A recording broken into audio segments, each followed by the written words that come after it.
Welcome. I'm Harmony Slater, your host of the Finding Harmony podcast. Over the past 20 years, I've taught thousands of yoga teachers and students to explore the intersection between ancient wisdom and modern everyday life, using mind-body practices to heal, awaken, and manifest their dreams from the inside out. This podcast is a sanctuary for those feeling overwhelmed by life's challenges. Are you ready to jump in and discover how these challenges aren't actually in the way, but are the way to finding harmony? Let's invite the magic back in. Hello, happy summer. Welcome to the Finding Harmony podcast. Today is part 1 of 2 with a dear friend of mine, Stephen Thomas. We are talking about the changes in the yoga world, in the yoga industry, from when we first started teaching way back in the early 2000s until now. It's been 25 years almost of teaching yoga and teaching at an international level. So we're going to talk a lot about what's changed, how things have been different, how COVID and online spaces has changed in-person yoga classes, and just our experience with the evolution. He has the yoga studio called Swarupa in Switzerland, and so he has a lot of experience. He's taught both online, in person, in retreats, in workshops for many, many years in North America, in Asia, and all over the place. So I think you're going to get a lot of insights from this conversation. And next week, we're going to dive into the world of breathwork. So that's also going to be juicy. So stay tuned for next week as well. But let's get going with part 1. And I hope you love it. Hi, and welcome to the Finding Harmony podcast. So happy you're here joining me today because Russell is away, but I am joined by the ever jubilant, ever profound, ever youthful Stephen Thomas. Hello, Stephen. How are you? Hi, Harmony. Was it useful or youthful? Youthful. Hopefully useful as well in some respects. Useful. Hopefully. It's good to see you. It's good to see you too. It's been a long time. It has. Yeah. I was thinking about the first time we met back in 2004 in Mysore. Yeah, 20 years, yeah. Yeah, 20 years. Over 20 years ago now, I think. Right. It's unbelievable, right? Yeah, but and you really encouraged me to begin studying pranayama and sort of was, I guess, expounding on Sri Opitawari's, profound skills as a teacher and guru, and that really sent me down a path of pranayama and learning about breathing and breath work. But we share so many funny little intersections over the last 20 years because you're also Canadian. That's right, yeah. I mean, it's interesting, isn't it? Because this time was so potent for a lot of us, these early 2000s. And then we were all studying and doing different things. And you can't, I mean, when you just said that now, I didn't recall, who introduced who to what. Yeah. We were all kind of just sharing what we were doing in those days. It was quite beautiful. Yeah. And yes. Yeah. And there wasn't so many options either. You had to, if you wanted to study with someone, you had to actually go to the place where they were to learn from them. It's so different I think from now. I think we are a little bit in this second wave vintage, I feel like. We came into it in the late 90s. It was still, you could still say that was pre-internet. I mean, in terms of the yoga world. It was word of mouth, so. and there was not, there wasn't this tradition of traveling teachers so much even at that point. I mean, people weren't running around doing workshops, so you had to go and find it, right? It was just the dawn of that. Then probably there was a wave before us in the 70s and 80s, which was even more difficult to access the teaching. We were kind of just at the dawn of this accessibility, but I always think that was such a potent time where you still had to seek it out. You had to have some hunger and thirst, and you had to have a sangha, some friends who would guide you and lead you, right? And totally. And I think it was really incredible too, because the sangha was still pretty small. Yes. So we all really kind of got to know each other and kept in touch. And I know you, I can't remember if you were actually in Hong Kong at that time or you were just starting to work with Pure in Hong Kong, but it was sort of the golden age for being a yoga teacher, I think, because there wasn't so many yoga teachers.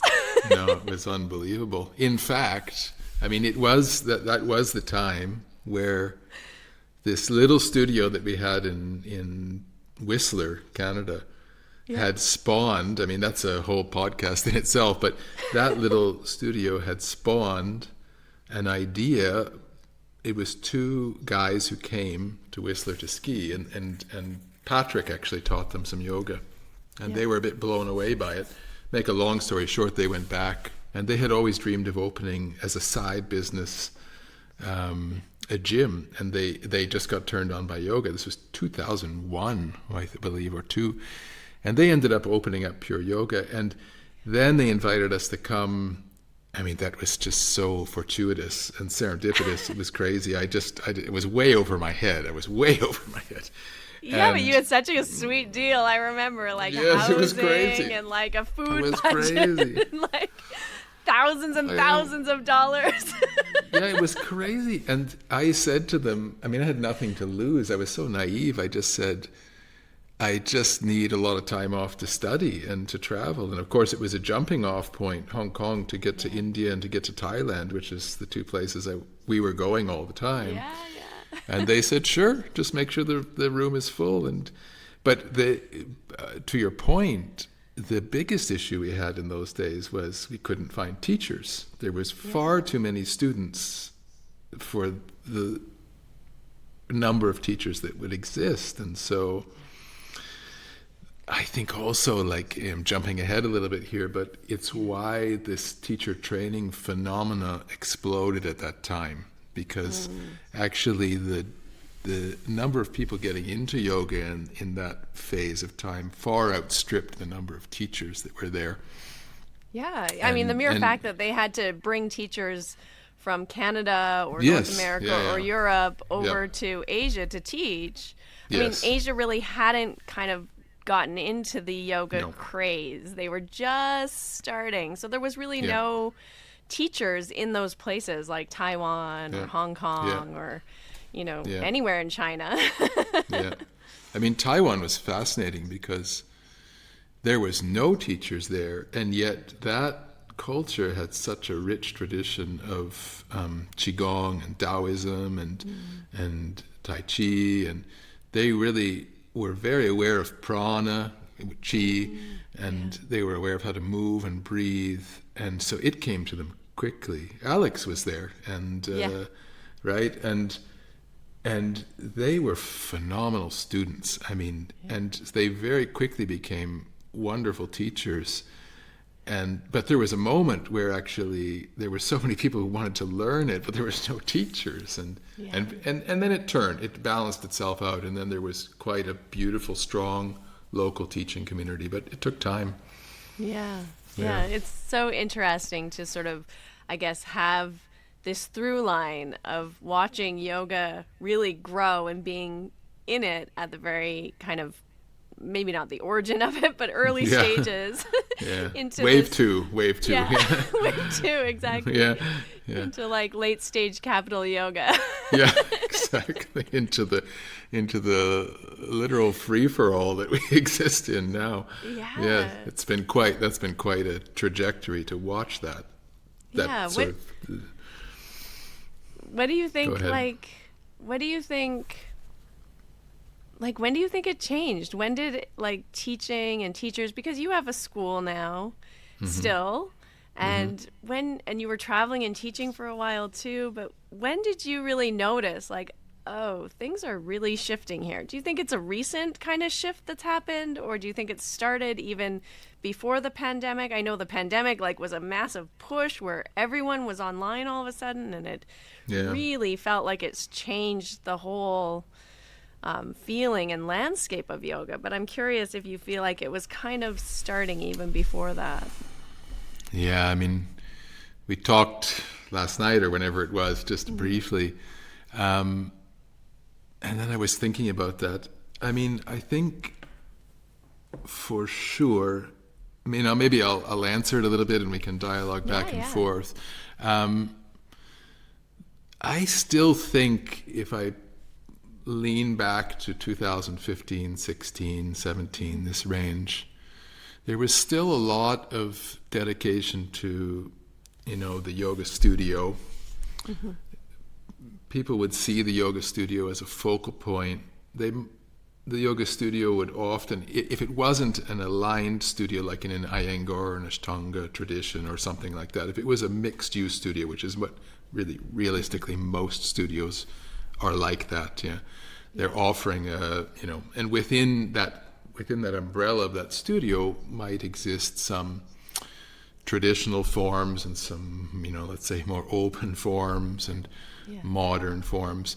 But what I thought was interesting is the studentship or people in the marketplace would come to the studio. The studio served as a focal point, and you would come in and students would sort of align themselves to a tradition or a teacher, and they'd be involved. And they would probably have some other outlets for study, but they would focus on a studio, let's say. Yeah.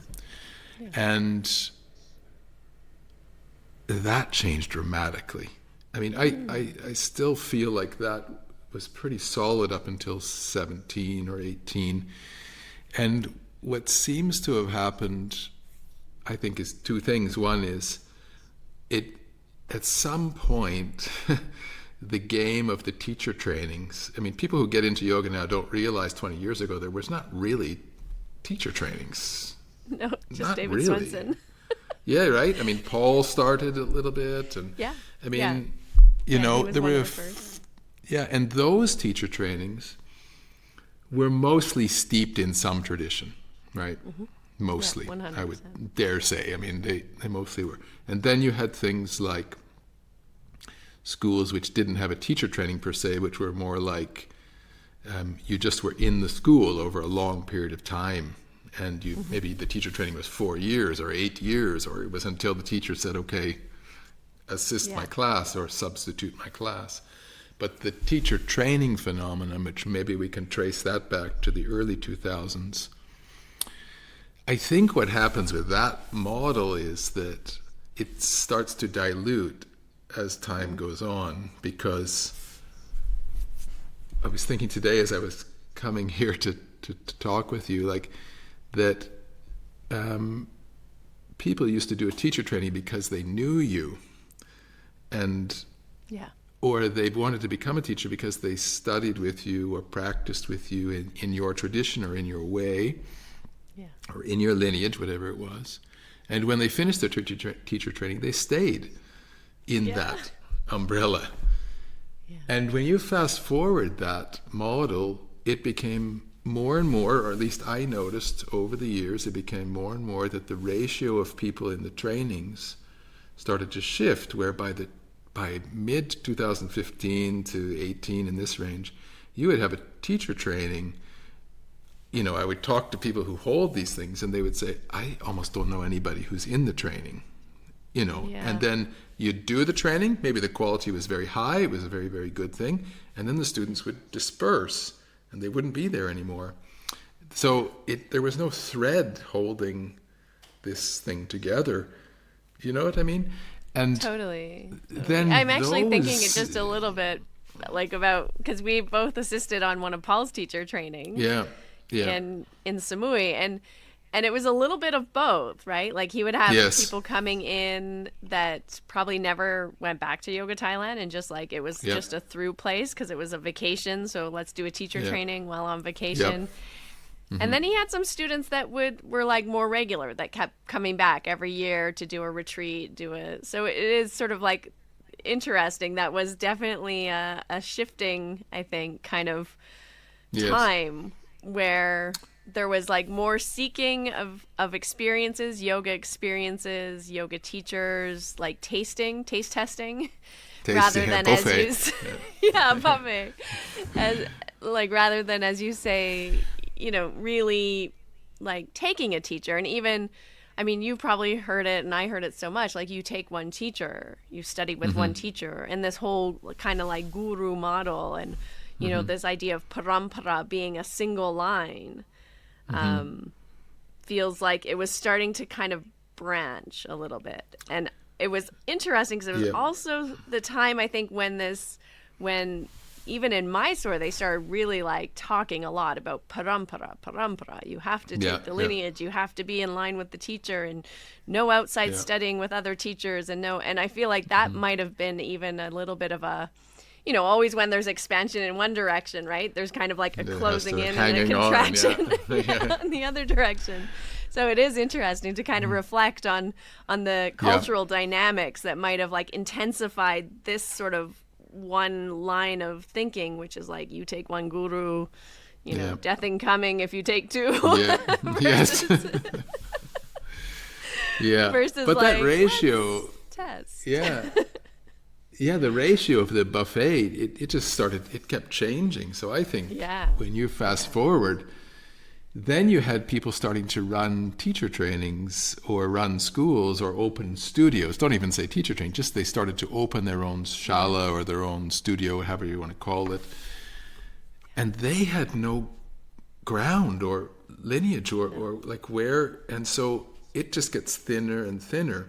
And then I mean, I don't mean it in a totally negative way, but you can see where things start to thin out, where there's no, like, what's behind this, what's holding that, what's the reference points for the teacher to draw back towards and to draw inspiration from. I mean, I couldn't do it without that. So, but then you, back to your original question, I think COVID came, everybody jumped online.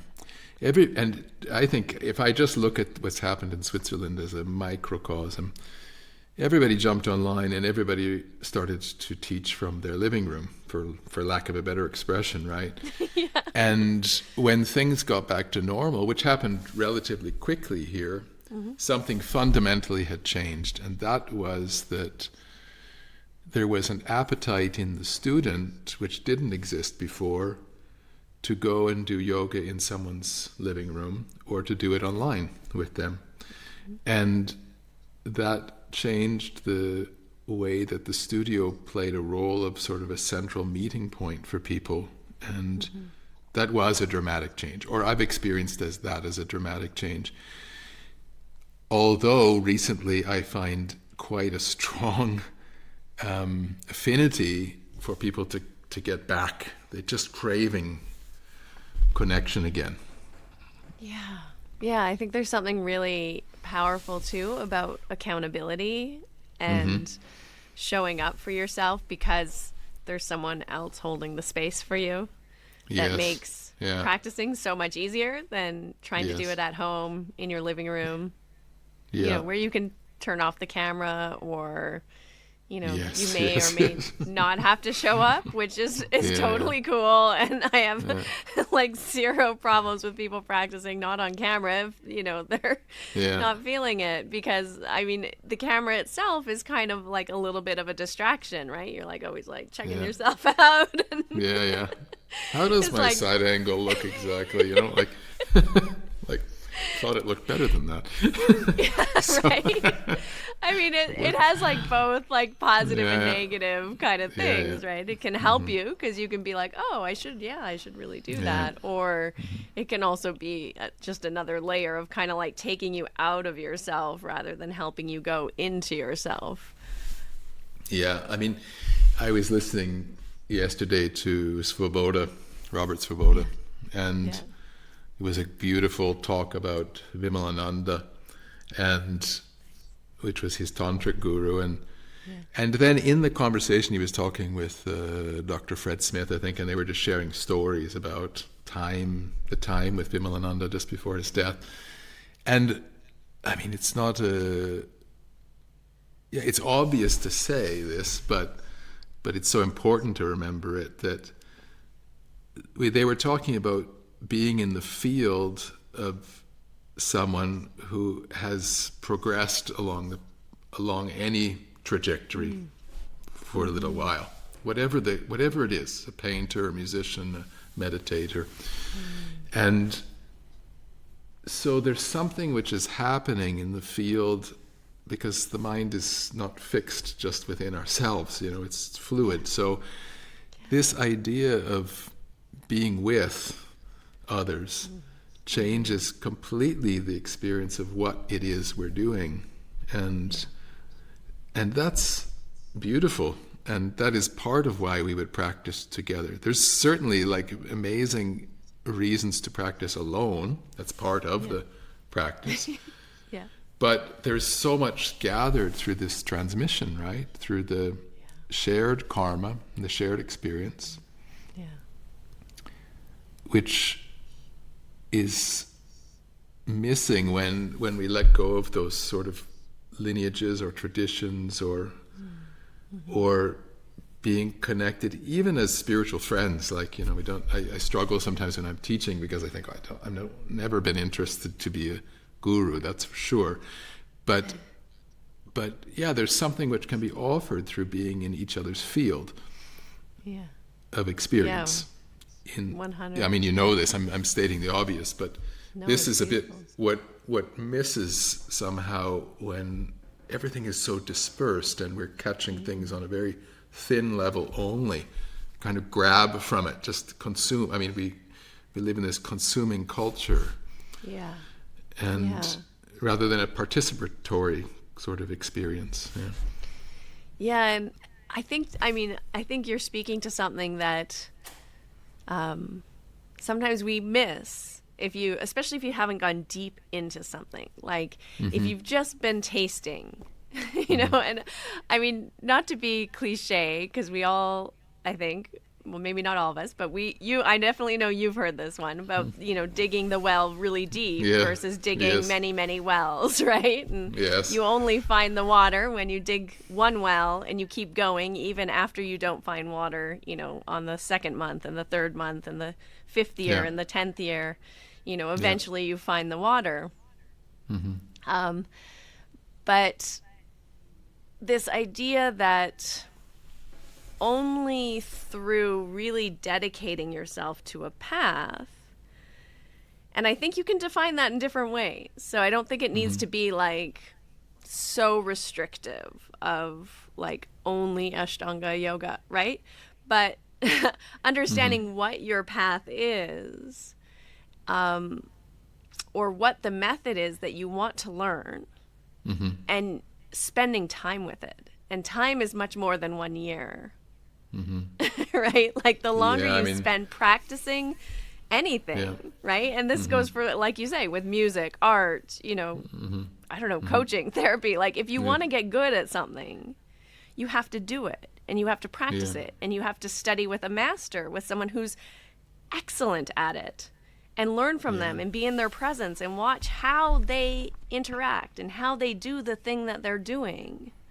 And the more you can be with someone who's truly masterful at a craft, really in their presence and watching and observing and learning and studying, the faster you're going to grow and the better you're going to be in yourself. And it's not about mimicking, but it's about understanding how they approach something, right? It's understanding the methodology of how they're doing the thing that they're so masterful at, and then allowing that to kind of get absorbed into your cells so that you can become masterful in your own way at that thing that you're interested in.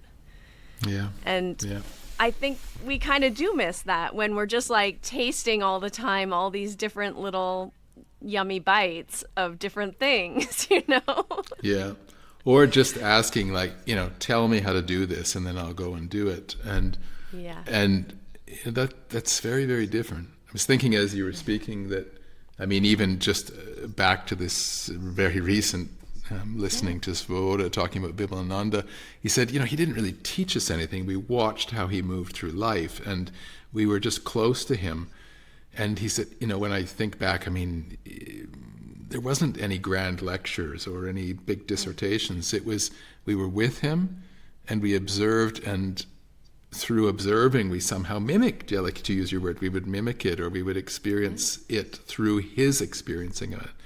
And then it reminded me that, a student gave me a very small booklet years ago, which was written by a tennis coach in the 70s, I think, and it's about Buddhism and teaching tennis, and it was about a tennis coach who got into Buddhist practices, and then, maybe I'll get it a bit wrong, but I'll paraphrase it, that he was teaching people how to hit the ball and how to play tennis by explaining it to them. Do this and don't do this, and do this and don't do this.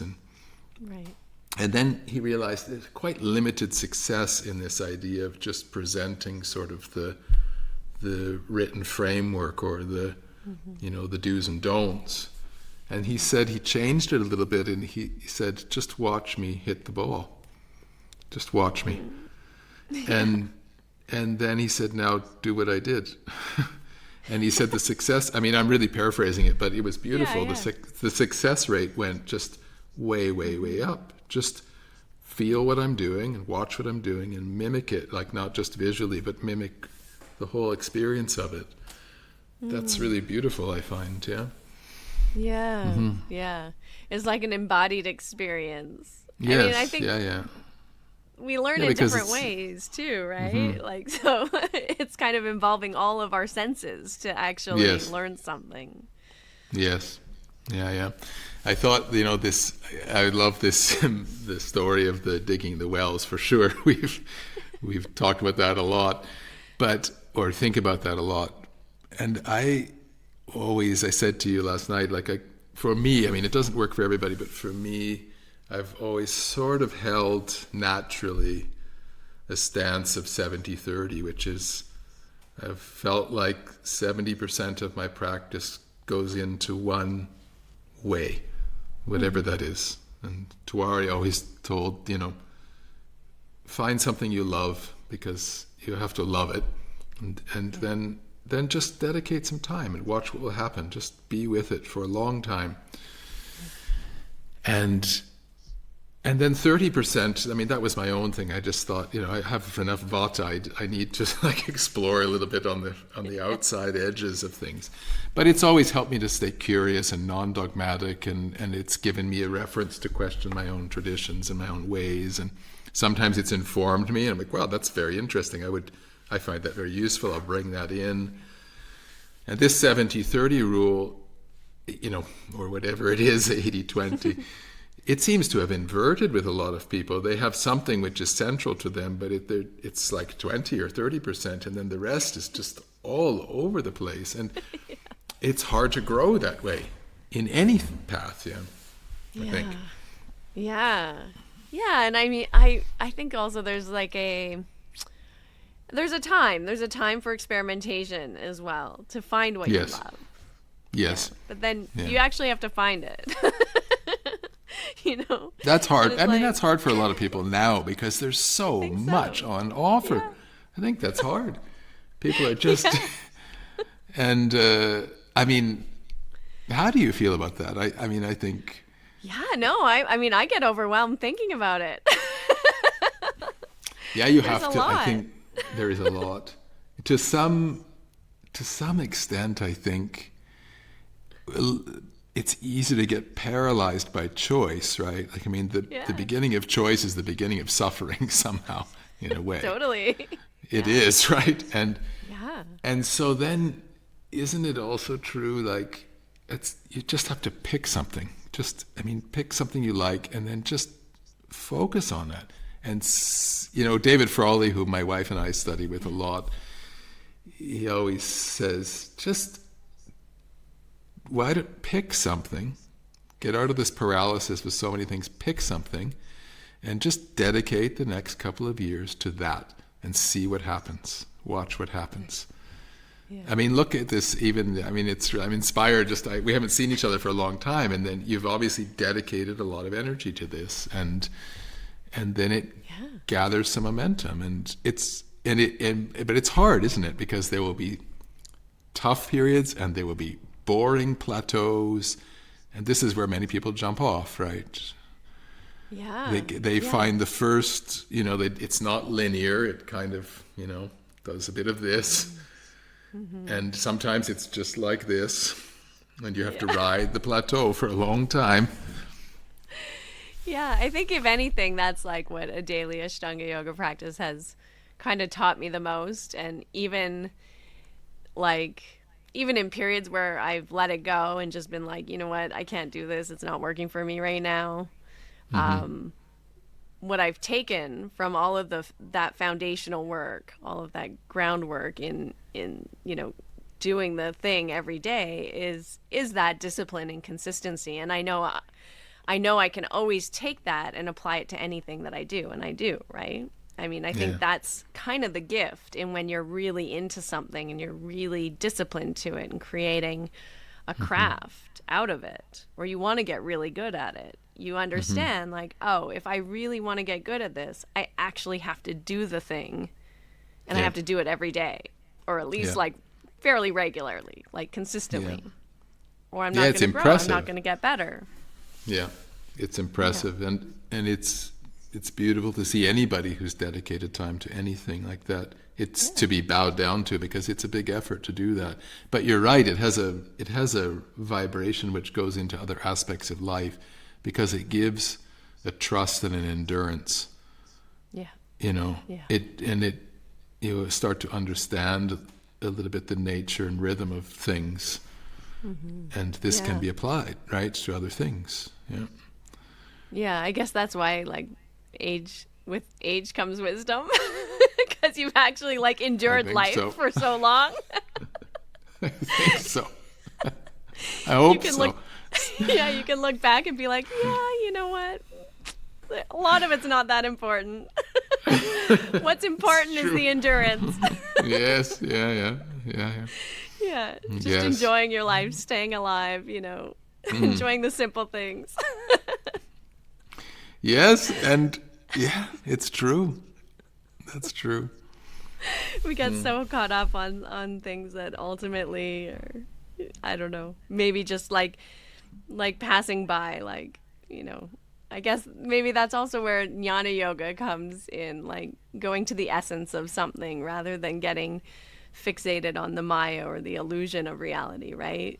And I think often we get so caught up in the illusion and like, well, this is right and this is wrong and this is correct and this is incorrect, and I mean, that's all an illusion. That's all stuck in duality. Yeah. And so it's like, step back, and what's sort of the essence of existence, and like connect to that, and the stuff that's like seems so volatile from a right and wrong perspective kind of softens, and you're like, I don't know, does it really matter if someone practices an hour and a half a day or 5 minutes or not at all? I don't know. Does that really matter if they're actually thinking about yoga, or if they're like living it in their life, if they're working on these other limbs? Like, is asana, does it really mean that much about someone? I don't know. Yeah, I think there's a lot of different answers to those questions. There's clearly a stage also where we have to entrench ourselves in it, and work through some karmas and work through the body or the breath or the mind. There's definitely those very intense phases. They don't need to carry themselves like that the whole way. But it's interesting, because to know something is to have a relationship to it over a long period of time, right? So whatever the practice is that we're doing, to cultivate somehow a relationship to it is to understand the nature of things, because you're not alone, you're with that thing, And also I think as you age through it, hopefully some wisdom comes which allows sort of the inner teacher to slowly evolve. So then one can. I noticed, for instance, that there was a phase where I felt like the intensity of my practice needed to soften quite a bit, and the length of time in it needed to reduce. There were other priorities, kids, and I felt I was getting old. I didn't have that same power. This is the story. Some parts of it were a story I was telling myself, and some were my inner teacher saying, "Slow down a little bit." But then the same inner teacher a few years ago said, it's actually the sattvas getting a little bit heavy again and tamasic, and mentally and physically I could feel, and it called again for like another little resurgence back into the tapas, or back into the strength or the intensity of the practice. That was fun to also see like that the practice would meet different phases of life. Yeah. And usually we would, at the beginning you need a teacher to kind of highlight that, because the ego can trick you quite quickly. You're like, no, this is what I need, I'm sure. But maybe the inner teacher wakes a little bit up over the course. Do you think so? And then you can feel a little bit more. I mean, it's hard to like put yourself back into a mindset of like not knowing anything about yoga. Yes. It's been so many days and years of just thinking about yoga. But, and by that, I mean, not just like, asana, but just like yoga as a lifestyle, as a way of being in the world. But I think, coming into it as a new student without any reference points, I think that is what a teacher is for, actually, is to really give you that guidance and that instruction, and to be your mirror so that they're reflecting back to you kind of what they're seeing. Like, you're pushing too hard here, you can relax. It's getting a little lazy, you can, put a little fire in there, or, to really be that mirror for the student, because it's really hard to see ourselves. I mean, even as a teacher, it's hard. You can't see yourself. So you need like either peers or teachers or, other people in your life to help you see yourself. And when you start seeing like, oh yeah, there's that message, there's that reflection, there's, then you're starting to, I think, connect more deeply with the inner teacher inside, because you're using life as your mirror, as your teacher. But having that skill, it definitely takes some practice. And I think having a guide or a guru or a teacher, whatever a mentor, a friend who's a little further along the path, that you've entered into a relationship with, of saying like, can you guide me? That's kind of essential to actually learn to practice anything. I mean, if I wanted to learn to paint, I kind of need to find someone who knows how to paint, to at least show me the basics. The technique, to dance. Or or like, get this kind of paint, don't get this kind of paint, or, what do you want to paint? What do you like to paint? Try this, try that, try this, right? You kind of need someone to help guide you. It shortcuts the learning. Of course, you can learn anything on your own. Life will show you, because I think life is ultimately, the teacher, the guru.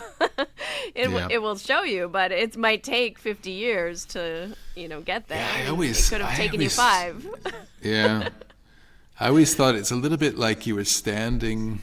I mean, what you just said just brings up a lot of interesting feedback. I try to remember this in my memory. But I thought a lot the last decade, this metaphor of standing at the front of a forest, and you want to get somewhere, and all it's on the other side of the forest. I mean, so if you just walk in the forest and start walking, you will eventually get there, but it might take a lifetime. You'll do a lot of circles, and you'll trip over a lot of branches, and you'll hurt yourself, and you get stuck, and then you think you're going south and you're going north. But if there's a path, then it's giving some guidance, and there's a way, so you sort of step on the path a little bit. And I think, we were talking at the beginning about, what happened in the yoga scene, and one of the things that I see a lot, without being too critical, is this movement of instruction being very open, very, very open. So it's like, do what you want, do what you feel. What do you feel like right now? And this is a beautiful gesture, I think, but to learn something needs, actually the student needs to narrow the field, and then the practice itself will become the teacher. Even the teacher is not really the teacher, right? If I think of Nadi Shodhana, Tawari had to instruct me how to do it properly, and often he would make a subtle adjustment to it. Not so often, actually, but sometimes he would say, you read the pulse and comment on something, and he would refine the technique. But then I remember so often he would say, just don't focus on me. Just do this like I just showed you until I see you again. 8 months, 9 months, whatever. Let the practice that I just taught you, stick with it, really with it. And then it will teach you something, the practice itself, right?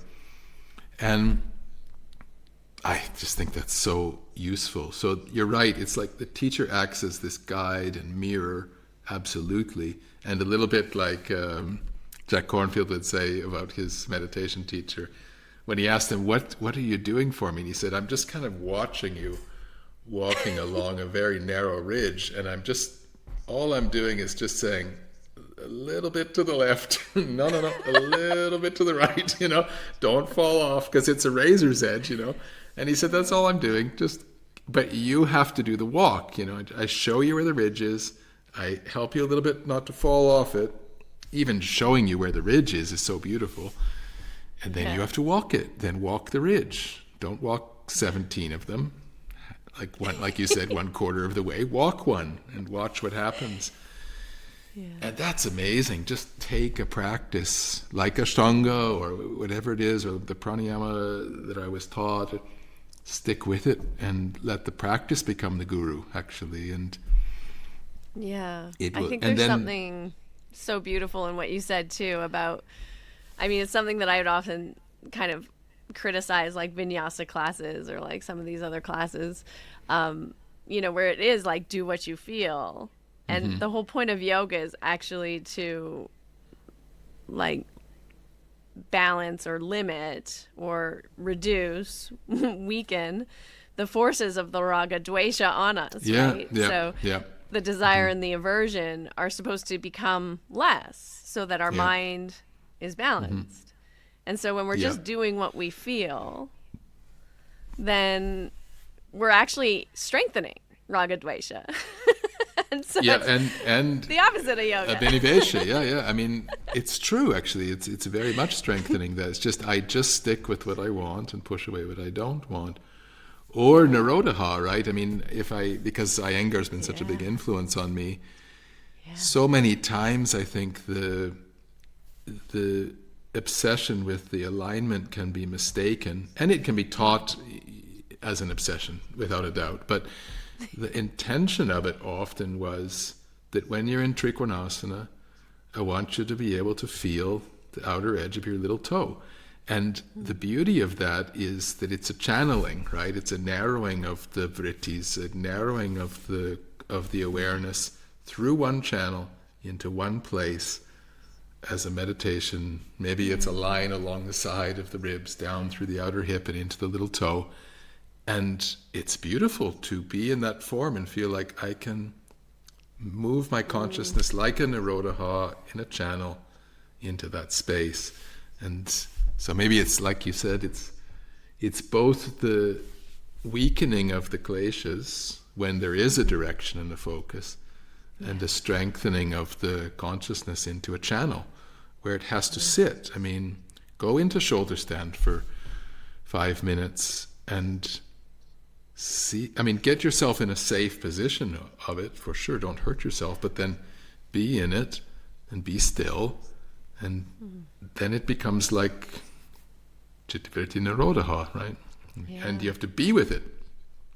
Yeah, that's really making me think of something else that I think is really essential to yoga that gets missed sometimes when we're so focused on these external sort of points of validation, like different asanas, is what you're talking about in that alignment or in that asana is the focus of the mind into the subtle energy channels and into the experience of the movement of the subtle energy within the body.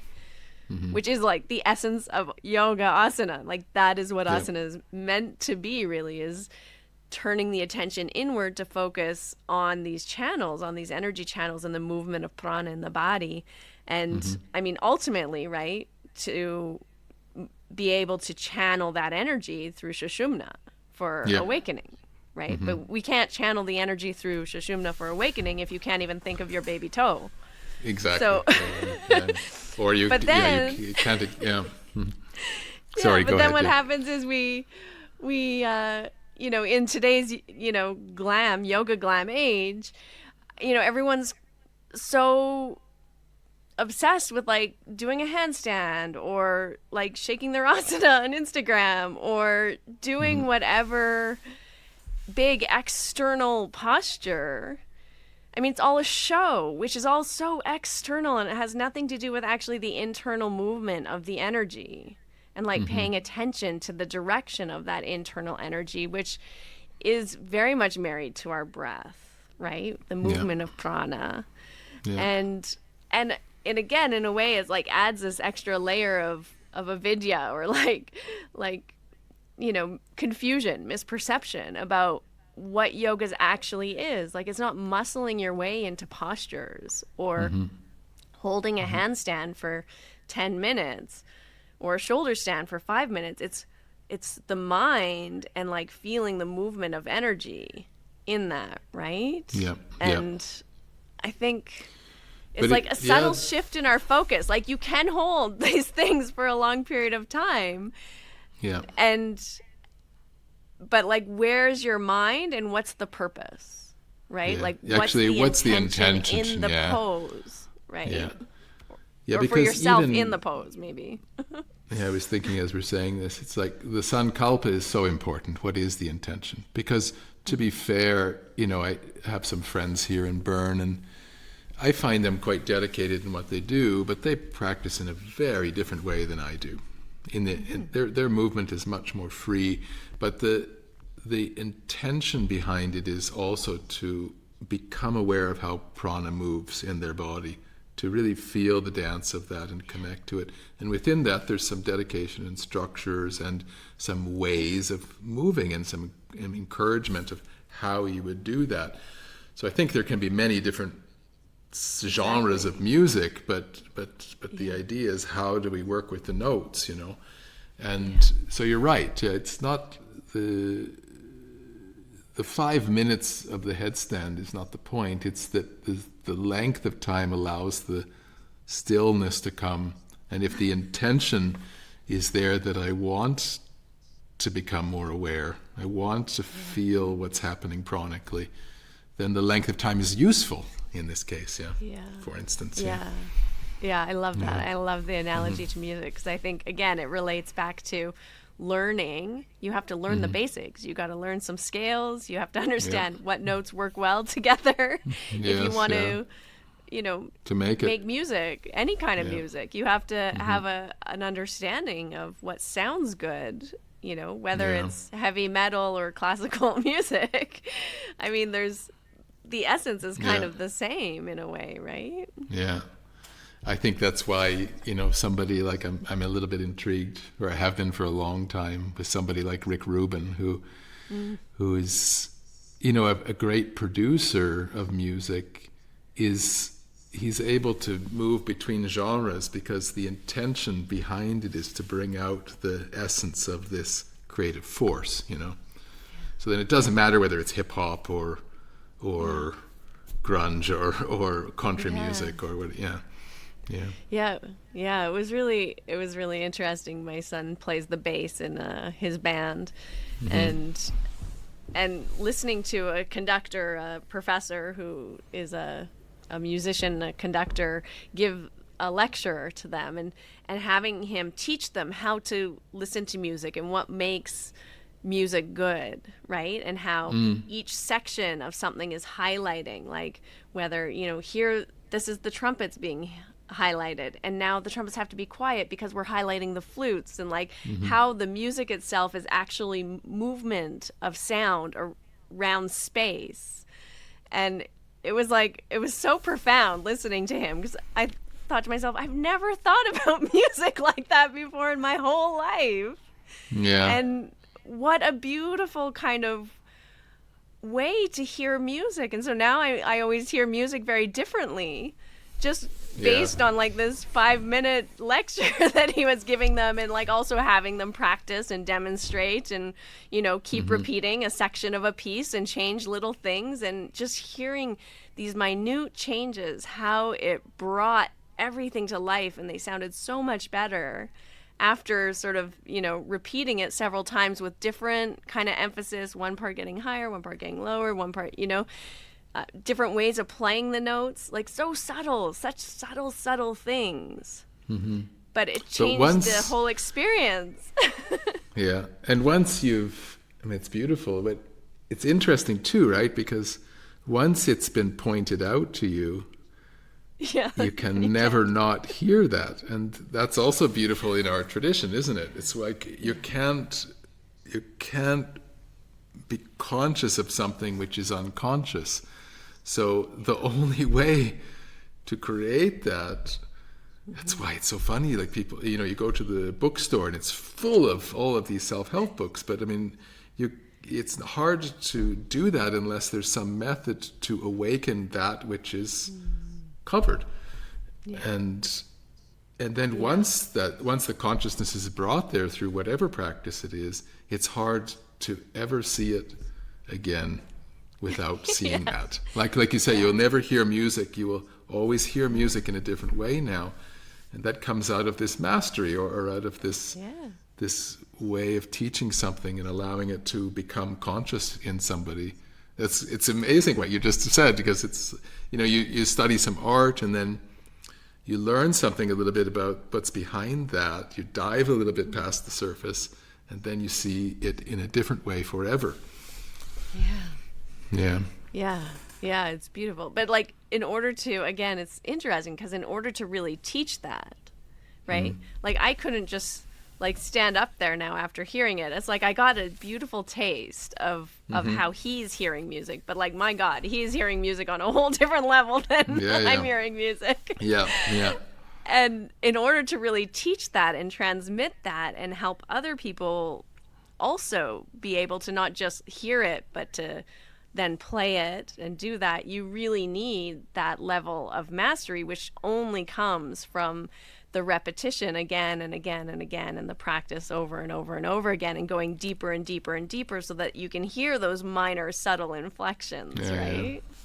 What is and so that? Then to practice and study with someone like this kind of mastery is, it's a profound experience, because you're getting the depth of their years of going deep into the subject. And I think that does a full circle back to what we were talking about, which is like really coming to be with a teacher together. And there's so much that you get out of that through, and I think you can do it online to a certain extent if you are coming to work with a teacher, right? And you're not just going to a million different workshops or a million different teachers and classes, but if you're coming to really study with a single teacher, and then maybe, you have a couple of like little highlight workshops or retreats or different things that you're doing with other people, but really going to the depth of understanding yourself with the help of another. I mean, because I think that's really what it all comes down to, right? As a teacher, you're helping the student understand themselves on a deeper level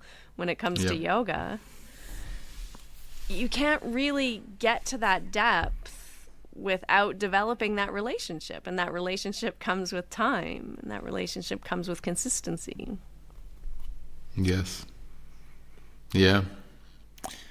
Long time with the heart, consistently, right? Yeah. Yeah. Over and over again. What for is a it? long, What is long it? time. Satu dirghakala. Nairantarya Satkara Sevito Drita Dhritabhumi. Bhumini. Yeah.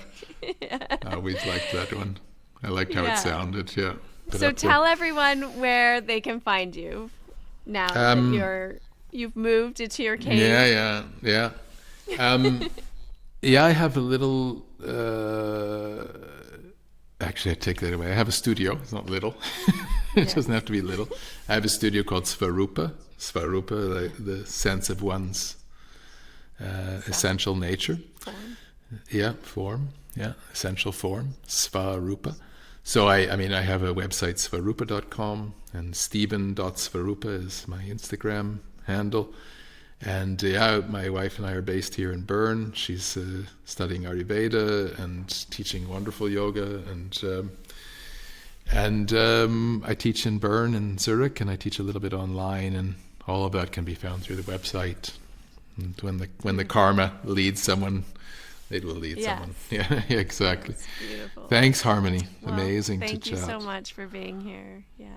We used to talk so long, and now I remember why. And it's just really nice to chat with you and to see your smile and hear your insight. Thank you. It's amazing. Thank you. Yeah. Well, I hope that you enjoyed that little walk down memory lane with myself and Stephen. We would love to hear about the year that you first started practicing Ashtanga Yoga. Who was your first teacher? And when did you get introduced to the practice? Take a pic of yourself, a little selfie, post it into your stories, and tag us with the year that you started practicing Ashtanga Yoga. Bonus points if you mention who your first teacher was, just for fun, and we can repost and tag you back. You can tag us at Finding Harmony Podcast. We'd love to meet you and get to know who our listeners are and connect with you on Instagram.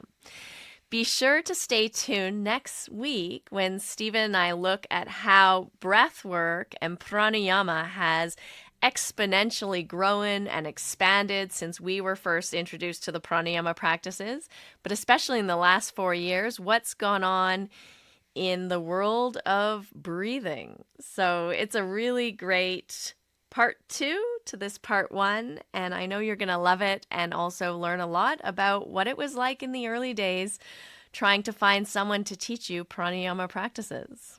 So I hope you'll stay tuned and join in with us next week at listening to the Finding Harmony podcast. That's it. We've concluded another episode of the Finding Harmony podcast. I just want to thank you so much for doing the work that changes the world, starting with yourself. It truly does make a huge difference. Please make sure you have your automatic downloads turned on wherever you listen so you don't miss any of the upcoming episodes. I have so much more magic I can't wait to share with you. Lastly, if you're on Instagram, I love connecting and hearing from you. So come on over and say hello at Finding Harmony Podcast. And you can also come say hello to me personally at Harmony Slater Official. Thank you again for being here. I cannot wait to share more with you in our next episode.